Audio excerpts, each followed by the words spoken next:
ഇടുക്കി കട്ടപ്പന വള്ളിക്കടവിൽ തെരുവുനായ ആക്രമണം. വള്ളക്കടവ് ചിറക്കപ്പറമ്പിൽ അരുണിനെയാണ് തെരുവുനായ ആക്രമിച്ചത്. അരുണിനെ കട്ടപ്പന താലൂക്ക് ആശുപത്രിയിൽ പ്രവേശിപ്പിച്ചിട്ടുണ്ട്. ഇപ്പോൾ വിവരങ്ങളുമായി ജോസിൽ ചേരുന്നുണ്ട്. ജോസിൽ, എങ്ങനെയാണ് ഈ തെരുവുനായ്ക്കളുടെ ആക്രമണം ഉണ്ടായത്? ഇപ്പോൾ പരിക്കേറ്റ വ്യക്തിക്ക് എങ്ങനെയാണ് ആരോഗ്യനില അദ്ദേഹത്തിന്റെ?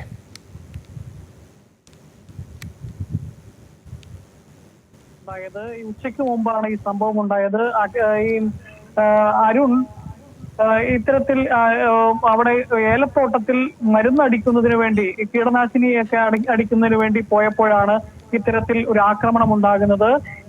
ഏലച്ചെടിക്ക് മരുന്നടിക്കാൻ യന്ത്രസാമഗ്രികൾ എടുക്കുന്നതിന് വേണ്ടിയാണ് ഈ അരുൺ അവിടേക്ക് വരുന്നത്. ആ സമയത്ത് തെരുവുനായ അദ്ദേഹത്തെ ആക്രമിക്കുകയാണ്. ശരീരത്തിൽ 10ഓളം കടിയേറ്റിട്ടുണ്ട്.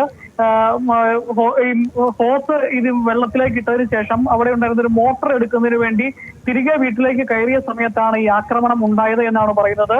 ഈ നായ കടിച്ചതിന് ശേഷം പിടിവിടാതെ അദ്ദേഹത്തെ കടിച്ചു കിടക്കുന്ന ഒരു സാഹചര്യം ഉണ്ടായി. പിന്നെ അവിടെ ഉണ്ടായിരുന്ന മറ്റു പണിക്കാരാണ് ഇദ്ദേഹത്തെ രക്ഷിച്ച് ഹോസ്പിറ്റലിൽ എത്തിച്ചത്.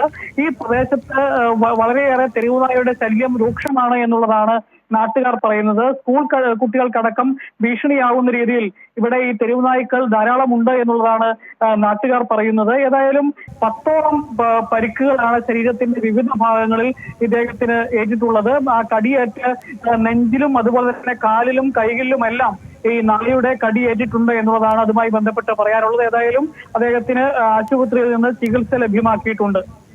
അക്ഷയ്. ശരി. ഇടുക്കി വള്ളക്കടവിൽ തെരുവുനായ ആക്രമണം. ഏലത്തോട്ടത്തിൽ ജോലിക്ക് പോയ ആൾക്ക് നേരെയാണ് ആക്രമണം ഉണ്ടായത്. ജോസിൽ സെബാസ്റ്റ്യനാണ് വിവരങ്ങൾ നൽകിയത്.